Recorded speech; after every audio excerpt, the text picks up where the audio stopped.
Raising the Bets is brought to you by the Star Quest Production Network and is made possible by our many generous patrons. If you'd like to support the podcast, please visit sqpn.com/give.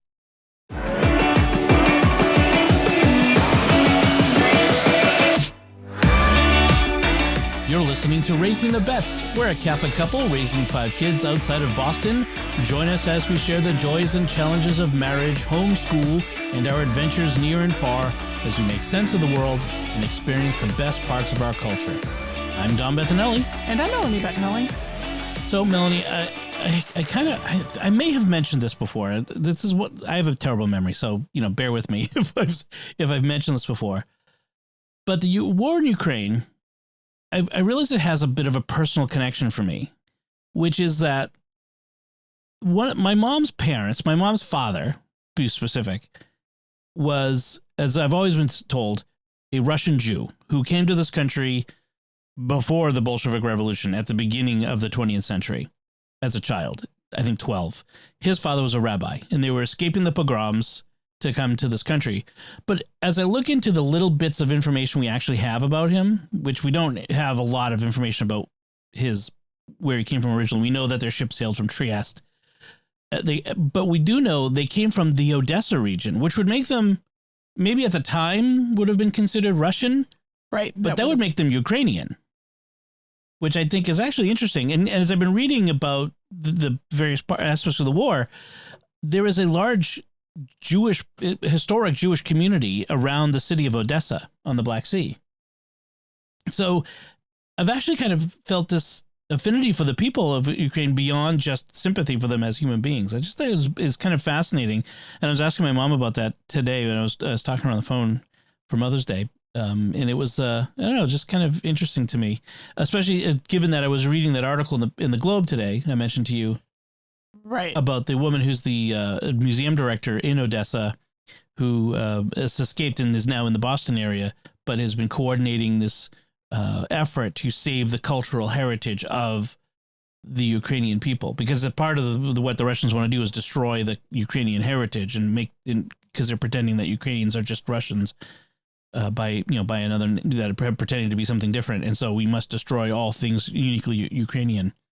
So that's part of the war. So anyway, that just kind of came out for me. I just thought I'd mention it. It's kind of interesting to me, that connection. I would love to know more and find out more about my grandfather and his connection to that area. So a lot of people see my last name and think, oh, he must be just from Italians. It's like, nope. There's a lot more going on back there in my past, mostly on my mom's side. Anyway. Yeah, your dad's side is pretty much Italian. Yeah, my dad's father was Sicilian. My dad's mother was Sicilian, and going way back. Although my dad's father was not 100% Sicilian, like he was 100% Italian. His mom was Sicilian. His birth mother, he was adopted. His birth mother was Sicilian. His father was an Italian senator from northern Italy, in Rome, I guess, who was bad. he had a tryst with my great grandmother, and she was an unwed mother who went back to her hometown in Sicily, where she had the baby, and he was given up for adoption. That was my grandfather. So, which is interesting, given that the name Bettinelli is actually that senator's name. Right. It was a custom that you would keep the name of the actual biological father. Kind of interesting. So they would be interesting to kind of dig back in that past. I mean, we're talking late 19th century, the late 1800s was when my grandfather was born. Right. So that goes way back in some time. Anyway, that's enough about my genealogy. Let's talk about what's been going on closer to our period in time. This past week, we had a little adventure in the middle of the week when... was that like Tuesday night? Yes, it was Tuesday because we were getting ready to go to the Scouts for the girls. They had their Scout meeting. Yeah, we were just about to start making dinner. Yeah, I was chatting with you in the office, and we were trying to decide what to make for dinner. And then I heard screeching and get mom. From Anthony. From Anthony. That's a bad sign. Screeching is not an unusual circumstance, but the get mom thing. Yeah, I was sure when I was walking out that it was going to be some very minor thing that like he was panicking about, but no, it was not minor. It was not minor. He had slashed his hand pretty good with his pocket knife, and we went to urgent care, and he got 3 or 4 stitches. Yeah. So we're not quite sure exactly how. He claims not to remember, which may be possible. I don't remember. It's a little bit suspicious. Yeah. How did you slice your hand open? I don't know. Like every time I've done it, I'm not going to blame him for accidentally cutting his hand because I've done that more than once. But I don't remember. Because my suspicion is he's afraid of losing knife privileges. My suspicion is he was doing something he should not have been doing. Yeah. So they've taken to going on the side of the house. There's a fence between our house and the neighbor's yard. I mean, our yard and the neighbor's yard. And it's all overgrown with these vines. And they've been cutting the vines with their knives and then whittling at them. And I feel like he might have been doing, although it was his right hand, his knife hand. He cut the side of his right hand. My friend Rebecca thinks that maybe he was trying to close the blade. That's entirely possible. Because you might maybe hold the blade with your left hand while trying to close it with your right. Right. And so maybe he was trying to close it and it slipped and slit the side of his hand. That's entirely possible. Yeah. I mean, that boy has as many, we go through so many Band-Aids with him. He is constantly bandaging something. He's currently wearing like 6 Band-Aids right now. Yeah. I mean, he's 11. So boy, so it's about normal, but still. The urgent care doctor was quite impressed. When we first got there, the receptionist was like, "How old is he? How deep is the cut?" She sounded very hesitant, and she went back to talk to the doctor, and she came back and she's like, "Well, maybe she'll see you, but you might end up having to go to the emergency room." And I'm thinking, I really don't want to have to drive down to the emergency room. Not to mention how much more expensive the emergency room is. Yeah. But evidently, according to the doctor, she had seen a 6-year-old earlier in the week who needed stitches but would not let her come anywhere near him. Anthony, on the other hand, was the model patient, and she said at the end of the visit, "You can come back and I'll stitch you up anytime." And he said, "I don't think I'll take you up on that." No offense. No offense, but I don't think I'll take you up on that. "I'd rather not come back here ever again," I think was what he said. Yeah. He was very polite, but very definite. And she laughed and she's like, "Yeah, that's okay. I understand." He's always been the stoic one when it comes to painful procedures. When he was a baby, the shots. Yeah. He laughed after one of his rounds of vaccines when he was about 6 months old. Yeah. He did not cry at all. And then he just kind of smiled at the doctor and kind of chortled a bit. That is one stoic baby. Which he freaks out about other things. He's not like entirely stoic, but pain doesn't seem to. Well, he's always right. That was one of the reasons why we didn't know he had Lyme disease, because he was walking around with extremely painful joints without saying anything. Well, he kind of complained a bit, but it was just sort of like, "Ow, this hurts. I'm really not comfortable. I want to go home." And he does kind of, the fact is that the more minor things he does kind of whinge about a little bit. Yeah. But he doesn't tend to like freak out over things that you would expect him to freak out over. It's the big stuff he's like, he keeps quiet on, but it's the little stuff he's like, whatever. I mean, opposite. The little stuff he's like, ah. It's like, dude, like you nearly had a limb cut off and you didn't complain, but you had a little scratch and now you're crying about it. Anyway, it's 11. Who knows? It's one of those things. It was an interesting weeknight adventure. Yes. And so I ended up being emergency into making dinner, because Tuesday nights is the Girl Scout night, and so dinner has to be on the table early and all that stuff. So I was rushing to get. You were going to be making dinner while I finished up work, and well, that work was done at that point. Yep. So, but you guys were back before we had to leave, so it wasn't that long. No, they went pretty quick. Yeah. You never know though when you go to urgent care. Like you could get there on a bad night when they were full backed up, yeah. or you can get there and they're like, see you pretty quickly. Come on 4th of July weekend when guys have been blowing up fireworks and blowing up propane tanks. And last time we were there, some guy had poured eardrops into his eyes. Oh, right. I think I remember hearing that. Yeah. You've got the bottles mixed up. Yeah. Oh. Anyway, I wasn't paying much close attention last time we were there because I was worrying about my finger that had been chopped. So that was the early week of excitement. And then at the end of the week, we had camping. So we had another scout camping trip. This was the girls' troop, had a council camporee, which is when all of the troops in the council are invited to come to one place. And then on the Saturday, they have like events of scout skills and they compete and competitions. Yeah. Scout skill competitions of various sorts, but usually with a theme. This year's theme was the Olympics. And at the end of the day, they gave out medals, like gold and silver medals for the winning troops. And although it was funny because my friend Dan, who was organizing it, was they had him come out to present the medals as Caesar. And a couple of us looked at each other going, okay, well, Caesar's actually Roman. The Olympics were actually Greek. Well, never mind. Just go with it.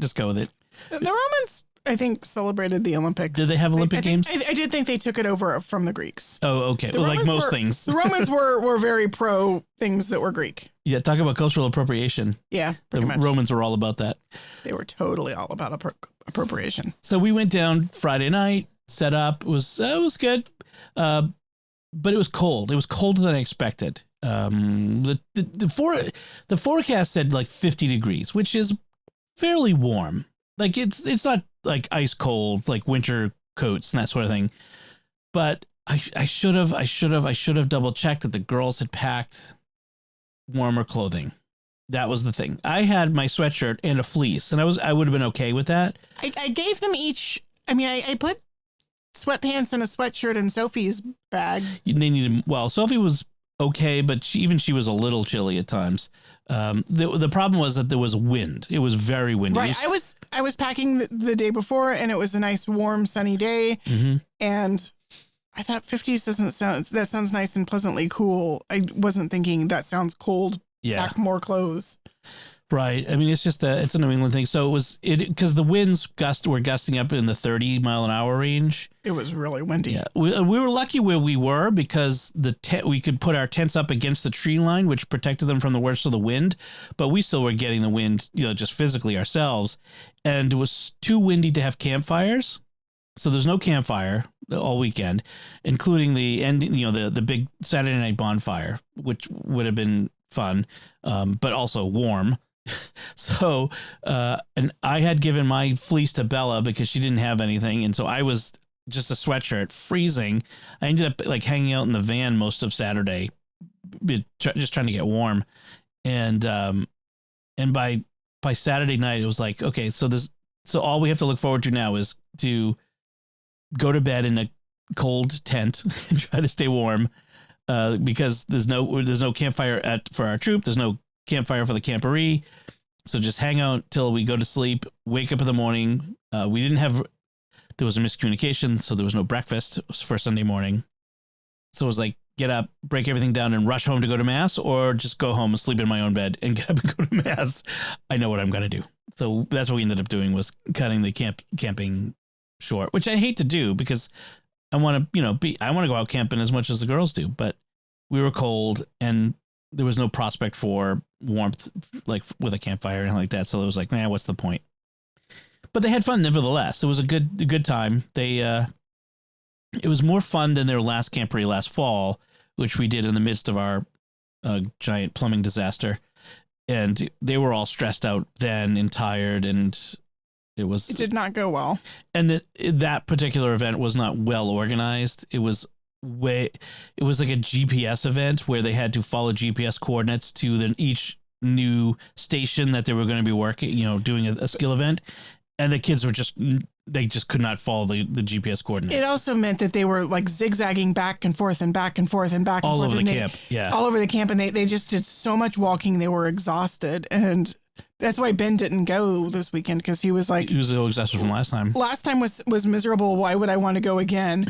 And I think he was a little bit disappointed when he heard how much better this one was. Although he hadn't gone. If he had come, they would have been alone because all of the boys bailed on this weekend. It was just the Scoutmaster there. Pete was the only one from the Friday night was Jake, but he was there because his mom is the Scoutmaster for the girls troop. So he just came along for that. And then like Saturday, he was the only boy from his troop. So he actually went home with one of the other dads who had showed up to drop some stuff off, and his son. So Ben could have hung with the girls, or yeah, that would have been awkward and difficult. It would have if I were, because I was there, it would have been okay. But under other circumstances, there's no way they would have one kid and an adult, or even one kid and two adults who he's not related to. That wouldn't have been right kosher. So they would have had to cancel it anyway. But in any case, there'll be more camping, and we're actually planning a camping vacation coming up not too long, where we're going to go back down to the Cape, and that should be fun. Really looking forward to that. Yeah. So the other thing that's going on is your mom's coming to visit this week. 2 days. In 2 days. Well, as this episode hits the feed, you will be picking her up probably at the Logan Express or wherever she's coming in. Yep. I have not seen my mom in 2.5 years, which is the longest in my life I've gone without seeing my mom. So I'm very excited to see her. No kidding. Yeah, the kids too. It's weird. Like COVID, my parents usually visit once or twice a year, and not seeing them for this long, it's just been really hard. Yeah, I imagine that's something that's been repeated over and over again. You're saying that your cousin, who lives in Australia, has been stuck in the U.S. since last fall? Yeah, my cousin came for a long visit that's turned into an extremely long visit. She moved to Australia a few years ago, and she came for like a couple months visit and had to get special dispensation to leave the country at all because of COVID restrictions. And between COVID and also they've had really, really bad flooding and wildfires in her area of Australia, she hasn't been able to get back into the country. So she's on an extended visit with home, which seems like it's probably kind of for the best because her mom's been very sick. Very sick. Her mom's got Parkinson's, is not doing well. So I think this is probably God's way of saying, here, you need more time with your mom. Right. But it's been a challenge. It can be very stressful to be away from home like that too, for months and months and months. Yeah, no kidding. Wow. But your mom is coming, and that'll be nice. She's coming for a few weeks, and the kids are super excited to have grandma coming. Very excited. Yeah. She'll be here for Bella's birthday, which is Bella's turning 16 soon. It's amazing. It's amazing to consider. Yeah. All right. We got a lot to talk about, so we should move on. We should. I want to talk about some stuff that we've been eating. I've been using the smoker again, and I made some smoked ribs, pork ribs. Ribs is something I managed to smoke on the Weber grill before, and they came out pretty good there. So I felt pretty confident about this time, and they came out okay.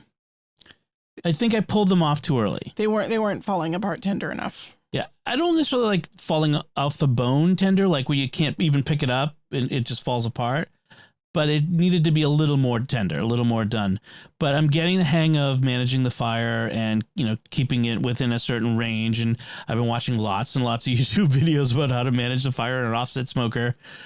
So I'm feeling better about it. So I want to keep working on it. And, the upside of that is lots and lots of good smoked meats.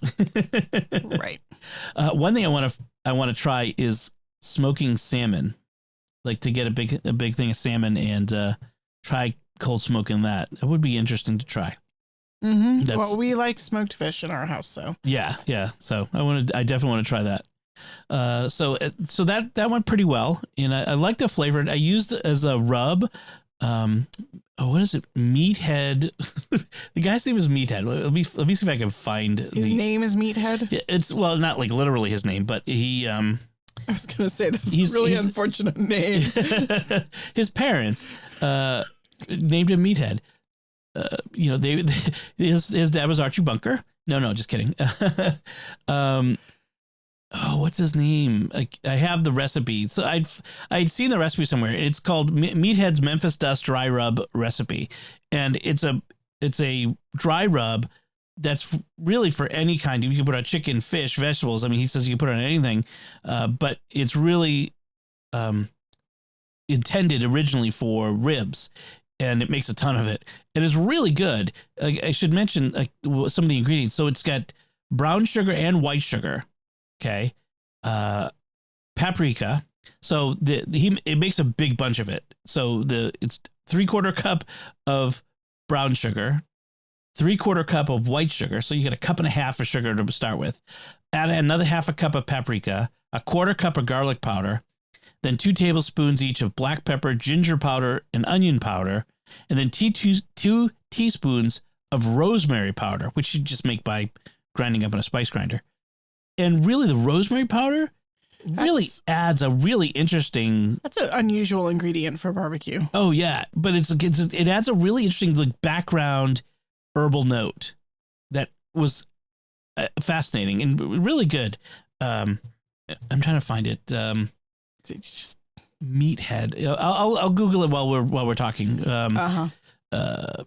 Meathead's Burgers is a place. I don't know. That might not be him. Anyway. So they did that. Then I made this other recipe this week in the Instant Pot called, Brazilian black bean and meat stew. There's a Portuguese name that I can't really pronounce because Portuguese is every time I see a Portuguese word, I want to say it like Italian or Spanish, and that is wrong. I know it's wrong. Yeah. But it's spelled Feijoada. If you speak Portuguese, let me know how I'm supposed to say it, because I don't want to keep murdering it. I have to say, Portuguese phonetics I don't understand. I would have to read up on it because I look at it and go, I know I'm not saying that right. It's the JOA combo. Yeah. Is always like a strange bird to me, and I'm not sure, never exactly sure how to say it. In any case, it has a bunch of meat in it. It's got bacon, pork shoulder, boneless pork shoulder, boneless beef short rib, smoked sausage, linguiça usually. That's all the meats. And then it has black beans and garlic, baking powder for the beans. It helps the beans get soft.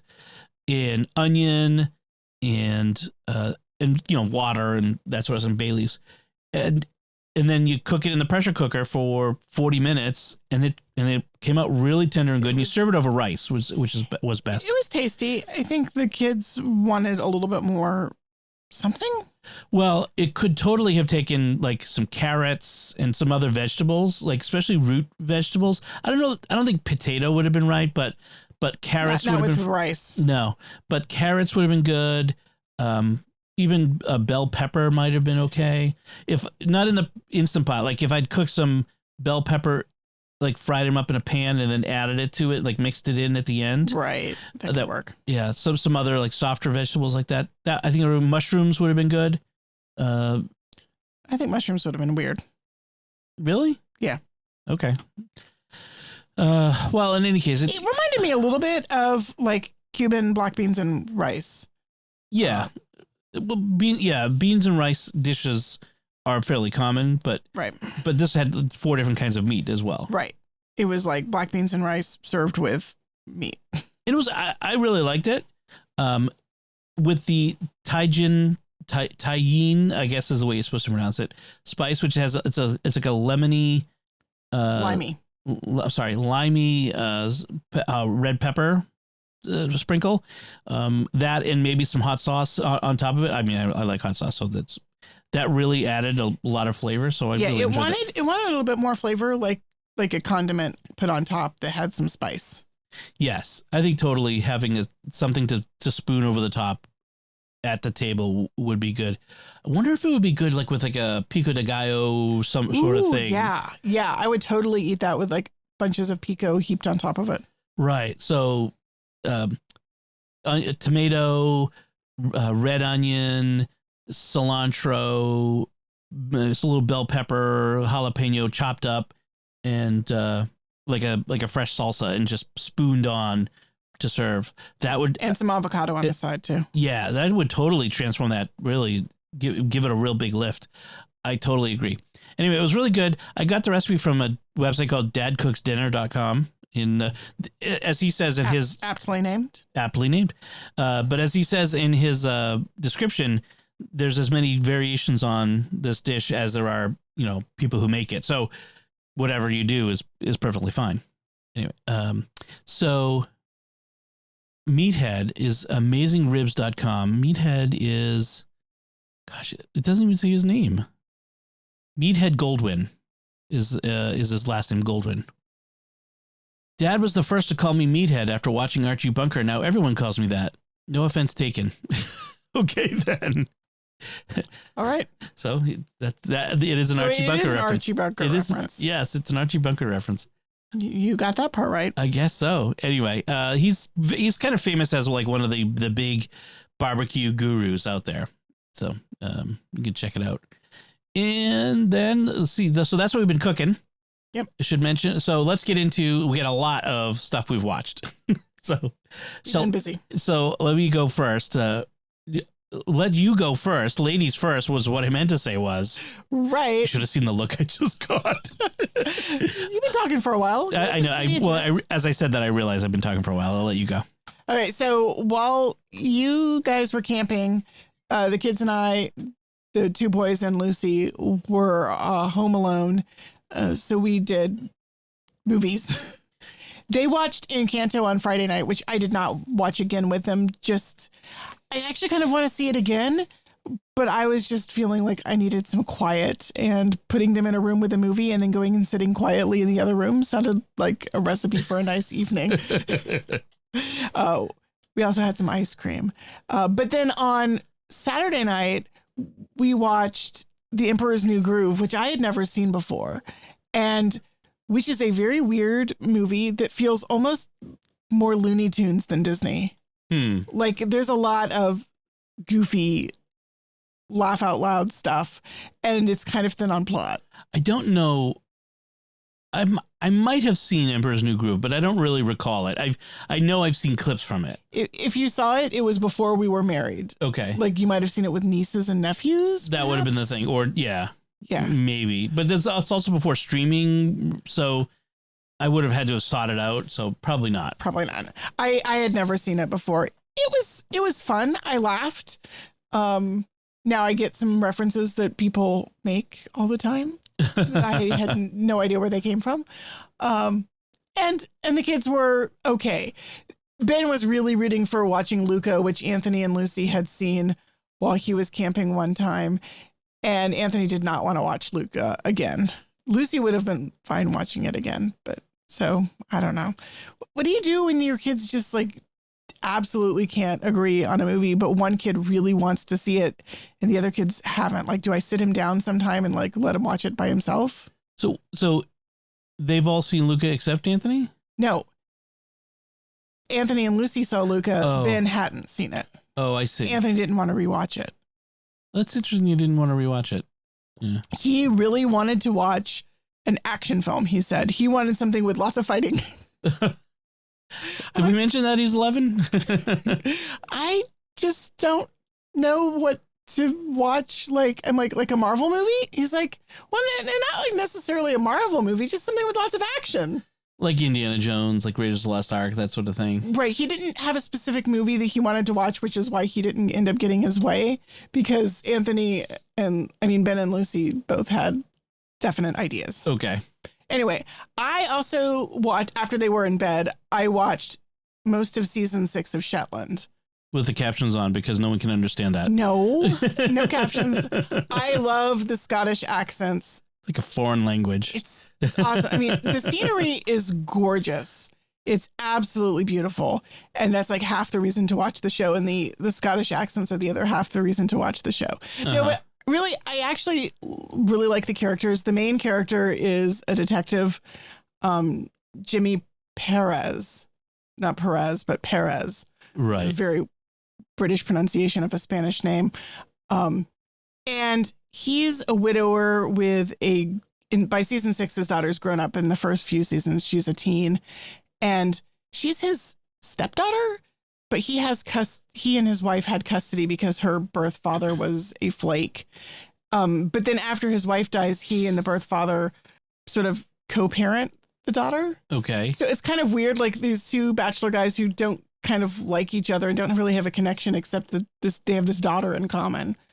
And there's just this really nice dynamic. I really like his character. And in this season, his mom has just died. So now his father is a widower. Okay. And his father also has dementia and is starting to kind of wander in time.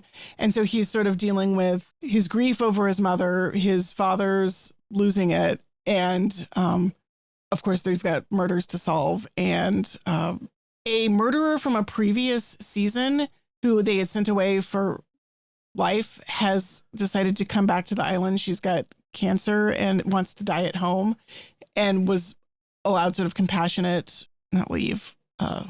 She was compassionately let out of prison to go to her home to die. But there's a lot of strong feelings, especially from the family of the person who she murdered. And so there's like that tension going on there. Okay. So there's a lot of stuff going on. I like the characters, the casts, and it's Scotland. Okay. Then let's see. So those are the two things you watched on your own. Right. And then we watched Moon Knight. We watched the final episode of Moon Knight, and that was interesting. Weird, as Moon Knight has been. There's not a lot you can say without spoiling too much. But I want to say I really liked the what's her name? What's Layla. I really liked her. I try not to spoil it. I really like what she did in this episode and how she transformed. Yeah, I mean, she was cool, and that ending bit was really cool. The big boss battle over the pyramids was kind of funky and cool. I don't think the ending was as ambiguous. There was a post-credit scene for the first time that you have to watch in order to understand what's going on. Right. Yeah. Without the post-credit scene, which is, I think, a problem. You shouldn't do, like, post-credit scenes should always be extras. They should not be mandatory or necessary. I think with the MCU, though, everyone expects post-credits enough that, like... Except they haven't been doing them in the TV stuff, the streaming stuff. They've done a few. Like, wasn't there, like, I think the final couple episodes of WandaVision had some post-credit stuff? I think some of the Loki ones maybe. I guess so. I think with the streaming, they've not been doing them in the first episodes, but in some of the later episodes, they've been doing some post-credit. I want you to stick around through all the credits. But the thing is that there's usually enough buzz online that you can, like, if you missed it, especially if it's streaming, you can go back. But I feel like, I don't know. It just personally, I feel like post-credit, you should put everything that's necessary to understand the story before the credits, like making people wonder what the heck is going on, and they've turned it off, and they're like, I don't know, that was stupid. I don't like that story. Like, did you watch the post-credit scene? What post-credit scene? And then now I have to go back and watch it to get it. I think that's a dangerous thing to do. I suppose. In any case, you really need the post-credit scene in this one to understand it at all what's going on. And then there's the whole, like, is it real or is it a hallucination born out of mental illness? I think that gets answered. I thought it got answered too. Yeah, so I thought that was fairly clear. I mean, I'm generally not a huge fan of "it was all a dream." Sort of. It's such a cliche. I'm tired of when they do that sort of thing. Just don't do that anymore. Right. On the whole, I think I liked the series. I would like to see a season 2 because I felt like there was a lot of stuff that did not get resolved. Mm-hmm. And I don't know that they're planning to do another season. They said that it's a one shot. It's a limited series. Which there was a whole lot of stuff that I think still was left open ended. They unspooled a lot, so I don't know if that means that they intend to bring it up in movies. I mean, there's a character that came up that they introduced at the end of Eternals, which is independent of the Eternals. So it's like a whole nother character. And I wonder if that's going to be part of it. I've heard some people talking about whether Marvel, like post Thanos, whether Marvel is interesting enough to keep following.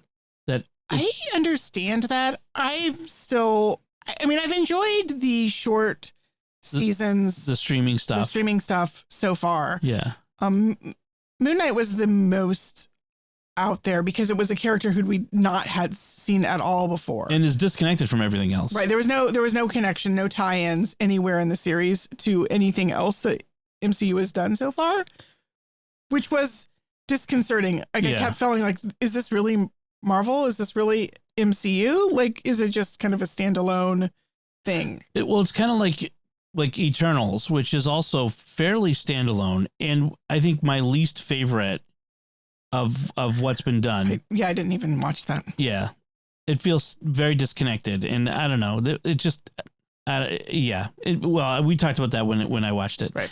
But I liked Moonlight. I mean, Oscar Isaac alone is enough reason to watch the series. As far as I'm concerned, he's always fun. His performance was really good, and I thought he carried the show sufficiently to make it a worthwhile, even if his accent wasn't great, as some people said, his Cockney accent. Yeah, I don't know. Well, it's like the Boston accent. Like, unless you're born here, you can't do it. Right. I mean, I wouldn't know a good Cockney from a bad Cockney, but I'll take their word for it. Yeah. Then, we watched Moon Knight, and then with the kids today, we started watching WandaVision, and we watched the first 4 episodes. Because the first few are really short. They're pretty short, half hour, and that includes the 8-minute credit sequence, the credit end credits.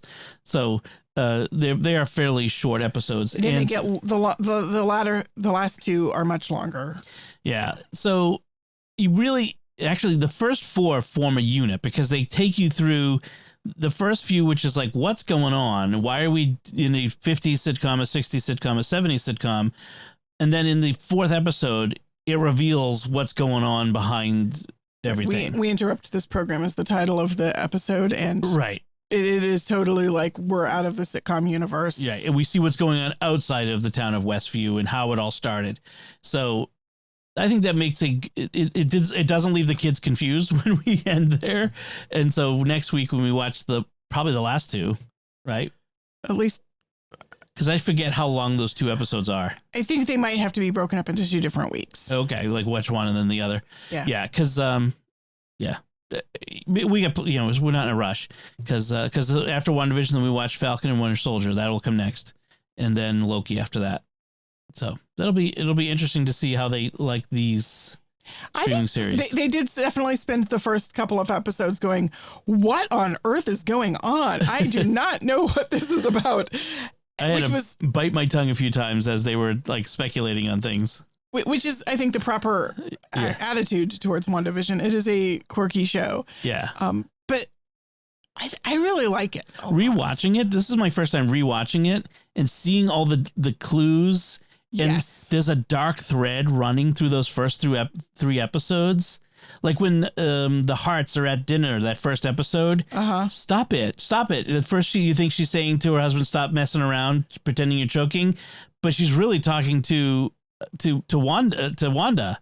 Right. Stop it. Stop what's going on. Stop doing this. Like, wow. Yeah. It was dark. I mean, you got a sense, actually, even the first time through, after a while, that was not just like her repetition of "stop it" got to the point where it started to seem creepy. Yeah. Well, I love the way they shot that, though, because it went from Dick Van Dyke Show style of cinematography to Twilight Zone. Or Who's Afraid of Virginia Woolf, sort of. I don't remember that. So, but yes, that really, the pull focus as the camera, not pull focus. It's that technique where the camera moves closer, but they pull the focus out. So it's that Hitchcockian focus thing. It's totally Hitchcock. Yeah. Yeah, that's what it is. And then they have like this sort of the darkness around them, the way the lighting is.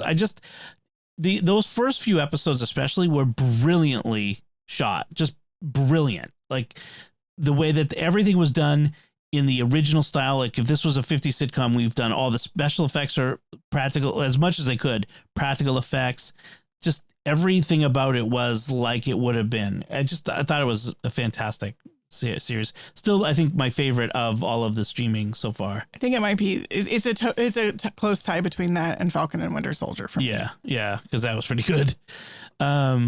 So we watched WandaVision. So I finished this week. I finished Slow Horses, which was the Apple TV Plus series I mentioned starting last week, and it was really good.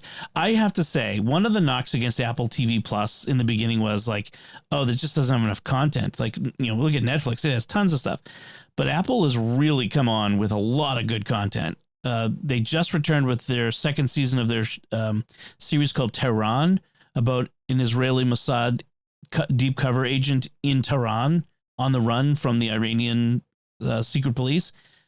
That first season was really good, and I'm looking forward to the second season.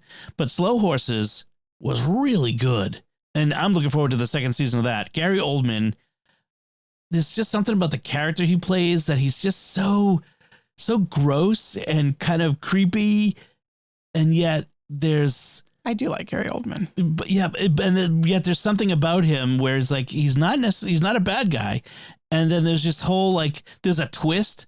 You're like, this guy's an undercover agent, but then there's this huge twist in that, and you're like, oh, whoa! It was really well done. I binged basically the last few episodes because I just needed to know what was going on in that. That was really good. I've started watching Bosch Legacy. So Bosch was a streaming series on Apple, on Amazon Prime. It was a long series, like 5-6 seasons or something like that. Starring Titus Welliver. Really good, excellent detective series based on a novel, a series of novels. And but it ended, but they brought it back.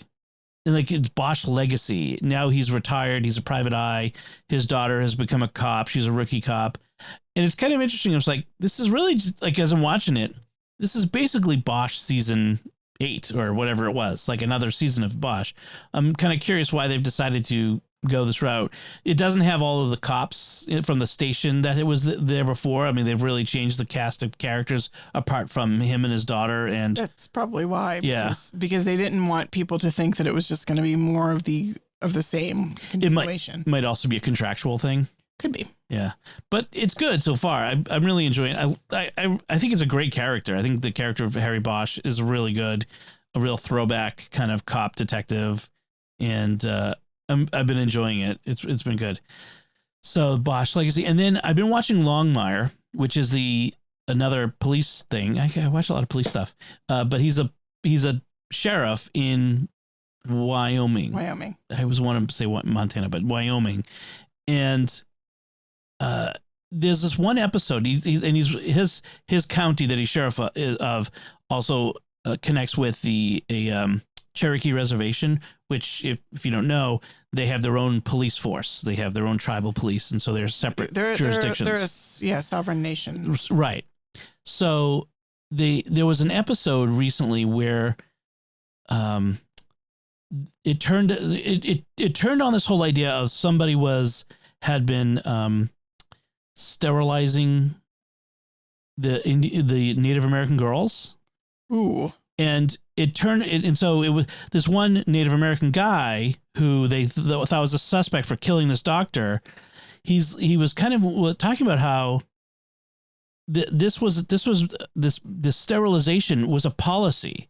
We need to get rid of all of these, pesky Native Americans and depopulate them. And so it had become this policy to kill them off. Like in the old days, it was wrap newborn babies in disease impregnated blankets, to kill the babies. Now it's a girl comes in for, stomach cramps or, a appendectomy, and they sterilize her without even her knowledge or consent.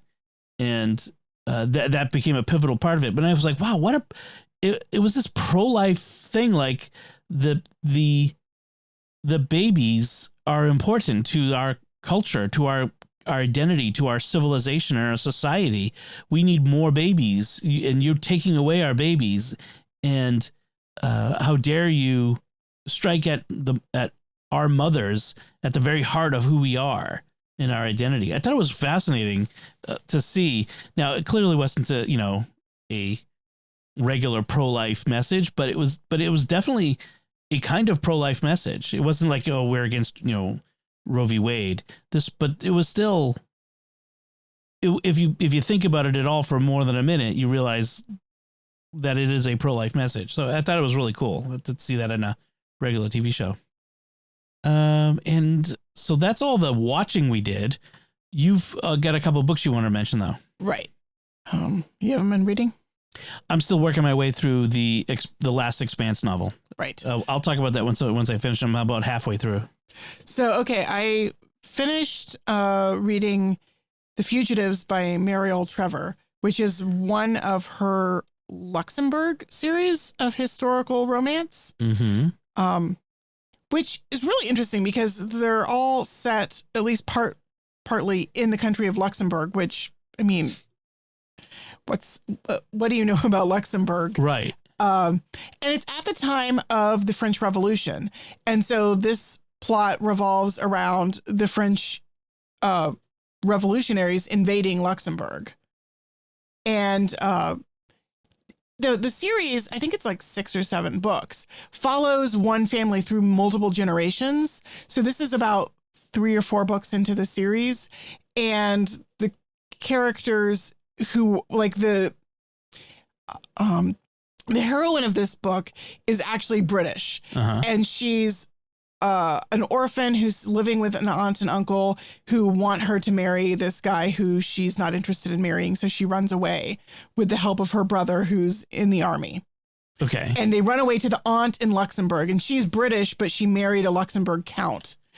And so I think she was the heroine of a previous novel in the series. And now she's married with kids. And one of the things I love about Mariel Trevor's romance novels is because she follows these generations, you don't just see, like in a typical romance novel, it ends with the heroine getting married. But that's the end, and then they lived happily ever after. But because she follows the same family through these generations, you get to see the ever after, like the kids. Right. And the kids growing up, and then the kids becoming the heroes and heroines of their own romance stories.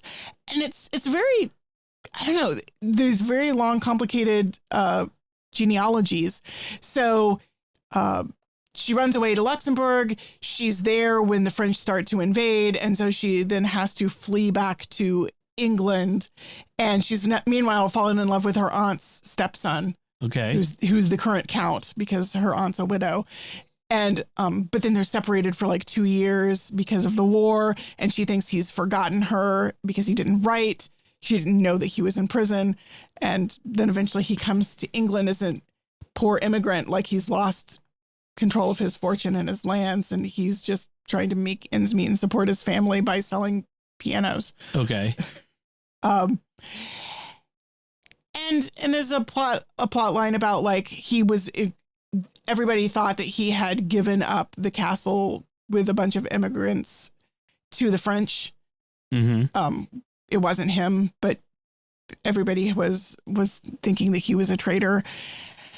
A typical romance plot, boy meets girl, boy loses girl, boy finds girl again, but with all sorts of fun, like historical fiction, French Revolution battles and stuff in the mix. Cool.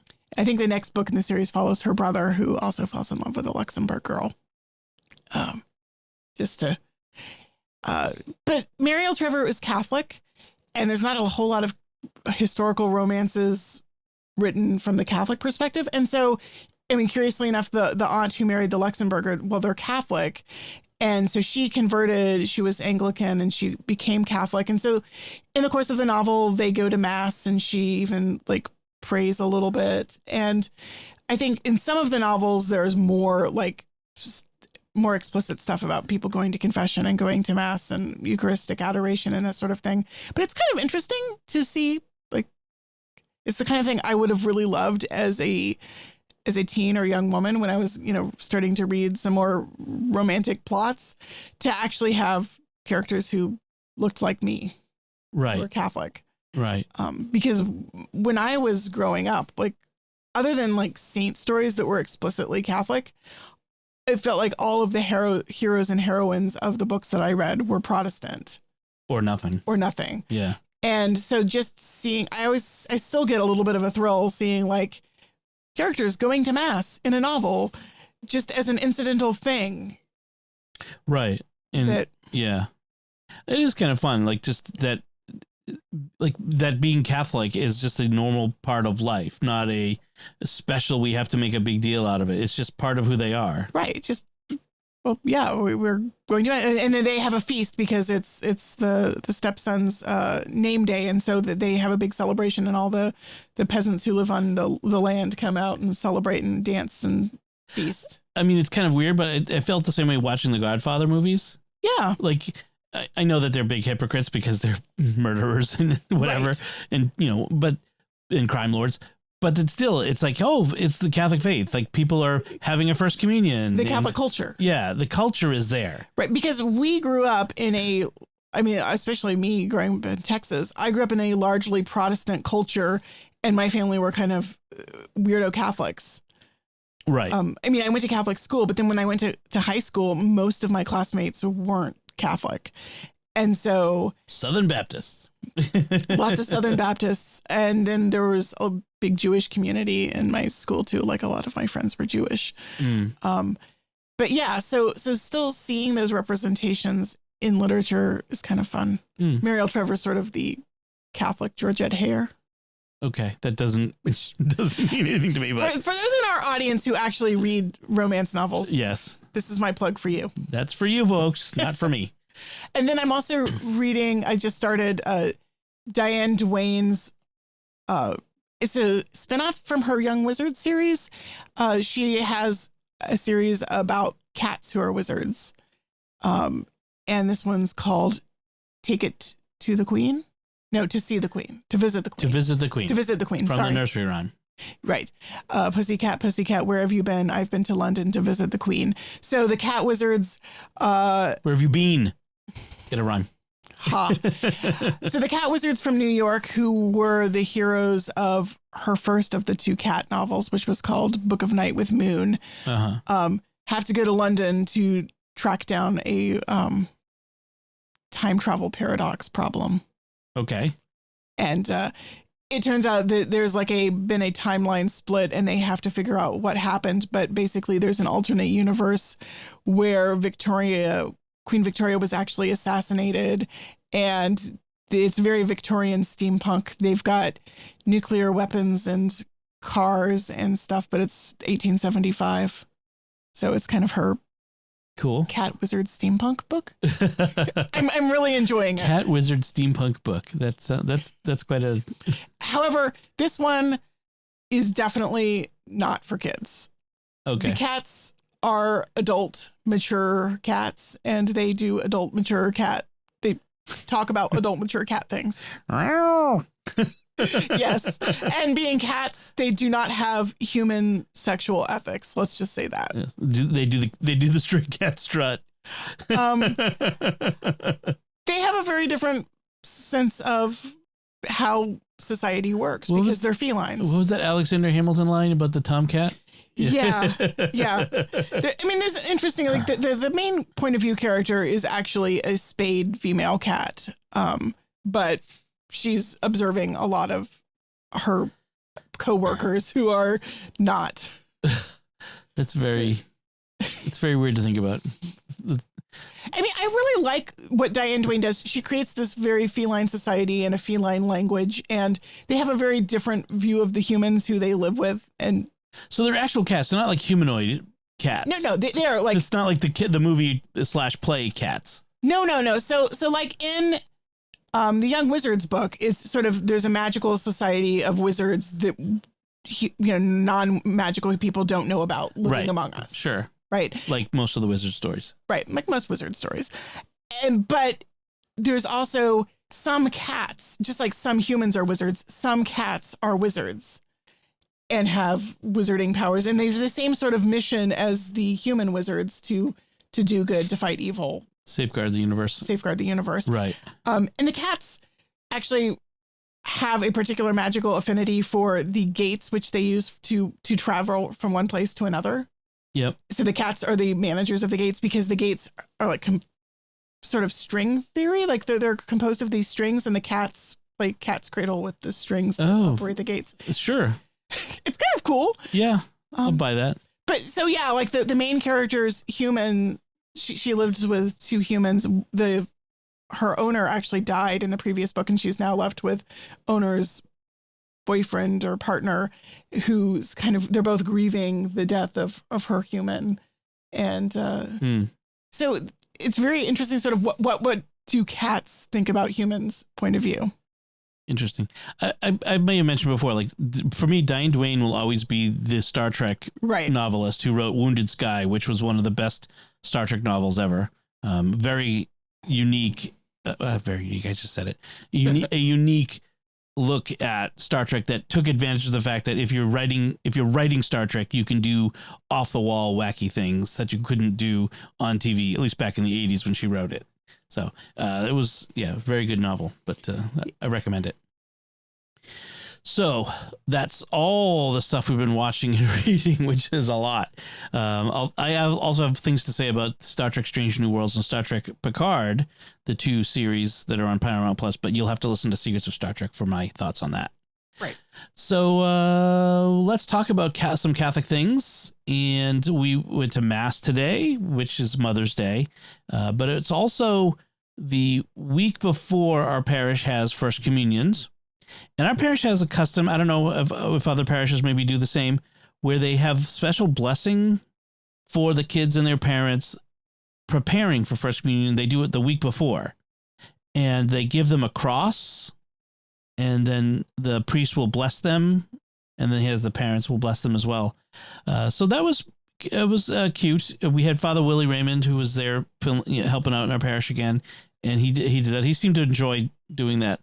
I noticed a lot of times religious order priests who have not spent much of their ministry in parish ministry really enjoy doing these sort of parish sort of things when they get the chance. Right, because they don't normally get to do family, kid, First Communion-y sorts of things. Right. So it was he appeared to clearly enjoy doing that and taking part in that. So that was nice. They did that at the end of Mass. It was the variety of diversity, I guess is the word they used. The diversity of our parish was on display. We had families who were clearly from immigrant families, and then there was this one guy who looked like Fergus from Brave. This huge red-haired Scottish guy. He had to be like 6'5", 6'6". That guy was tall and like built like a linebacker. I mean, that guy was a big dude. But that was kind of fun.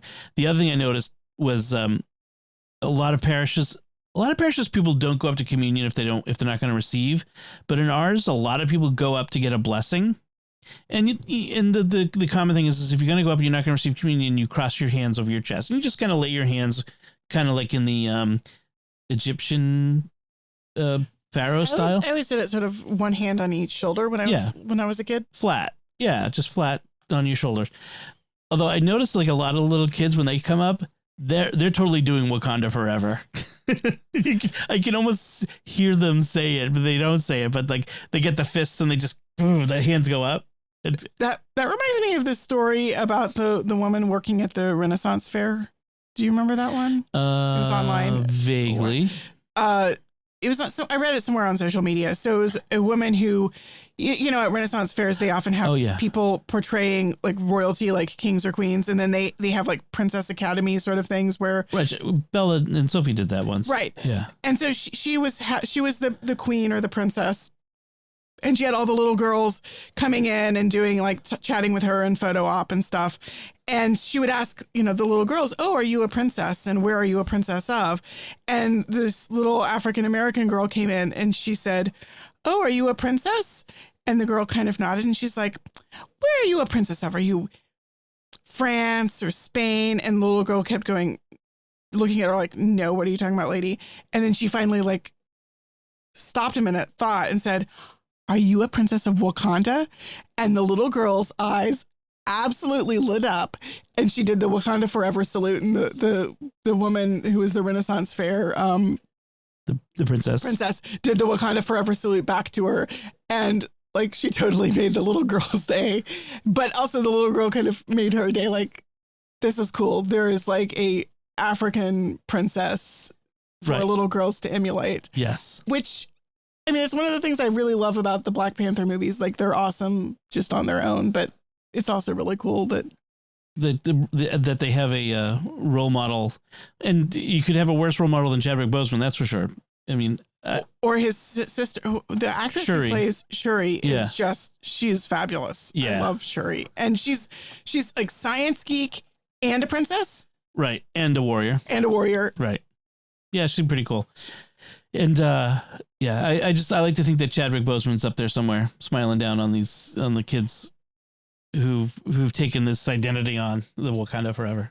Anyway, so you see the kids, it's especially the kids, the African American kids, you see doing it at our parish. We have a large community of people who are African American, so it's kind of fun to see the kids doing that clearly. So then we also had Mother's Day blessing. Yep. Now I gotta say, Father, he was working hard to make sure he did not offend any woman there by excluding them.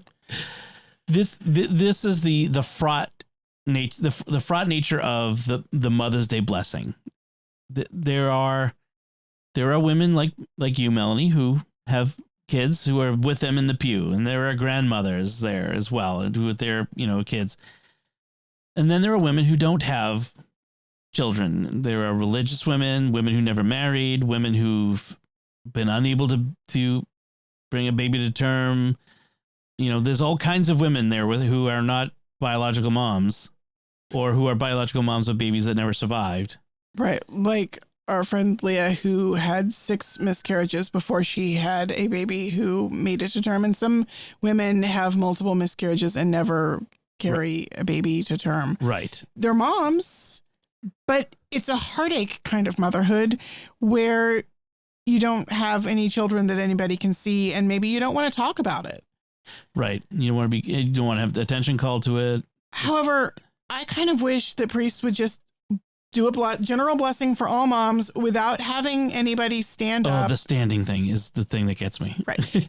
just let everybody stay seated, bless the moms, and everybody who's a mom who needs a blessing knows who they are and gets the blessing without having to awkwardly stand or not stand, as the case may be. Father Willie's his solution was to have all women stand, because he went through this awkward explanation of how all women bear in them. I mean, it's awkward. It's true, but awkward.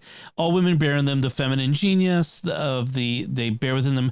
He didn't really say it well, but it was like they bear within them the capacity of motherhood, the ideal of the motherhood that God gives to all women. Right.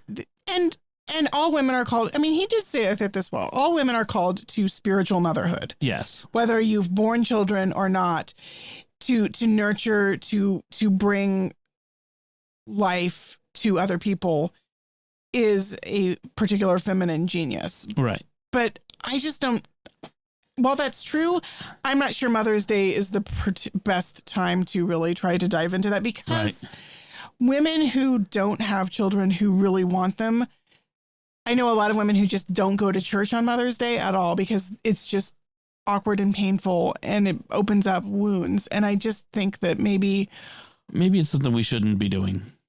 Maybe we could just bless moms without having anybody stand or singled out and just leave it at that. Right. Yeah. It's not, we don't have any of these problems with Father's Day. No. All dads stand. Blessing for dads. Sit down. I mean, there's not the emotional content there necessarily. I mean, they could be, but I don't think there is as much. I mean, I think that dads who've lost children do grieve and are sad. Yes. But it's not as raw, I think, for the dad as it is for the woman who's miscarried. Right. Yes. That is definitely true. And I know dads who've lost children in stillbirth or in other, which isn't to say that they don't grieve just as much as moms. They grieve.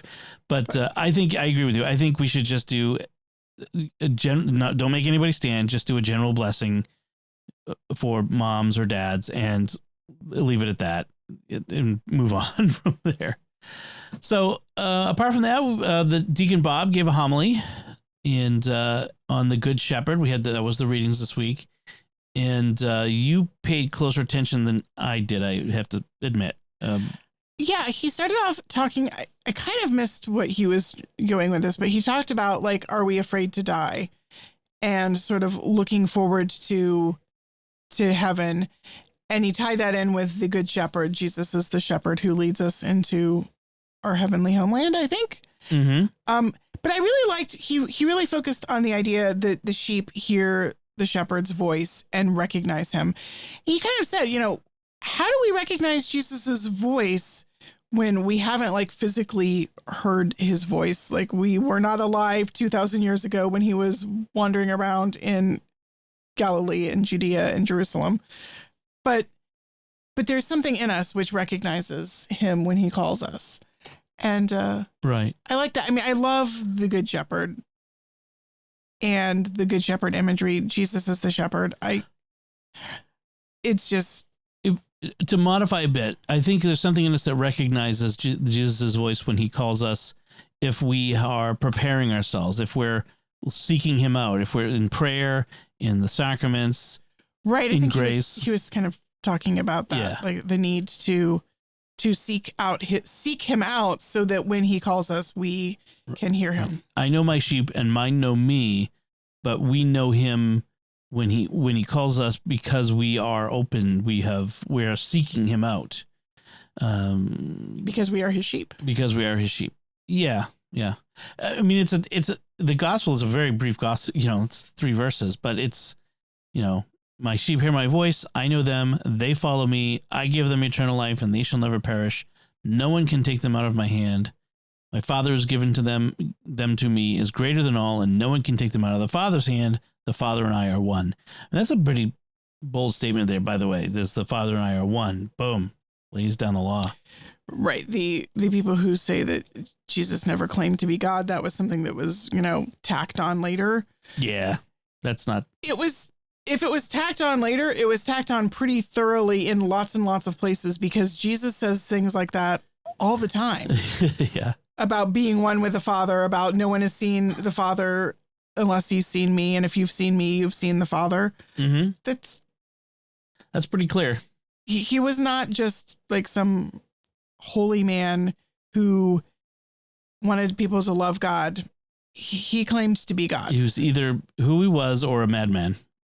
Yeah. One of the other things that I find interesting about the readings today is he's also the shepherd. He's the shepherd who's also the lamb. Right. You know, so he's as if the shepherd became a lamb and became one of us and was sacrificed for our sake so that we wouldn't have to be. I mean, it's an interesting imagery when you think about it, an interesting place for him to put himself. You know, he is simultaneously the shepherd and the lamb. Right. And then as far as the first reading goes, I like these readings from the book of Acts where you have the apostles and disciples. They're just like going out, and they're, you know, in this one, Paul and Barnabas, the whole city came out to hear them speak. Like not a few dozen people. The whole city came out. Right. I mean, just imagine what that was like.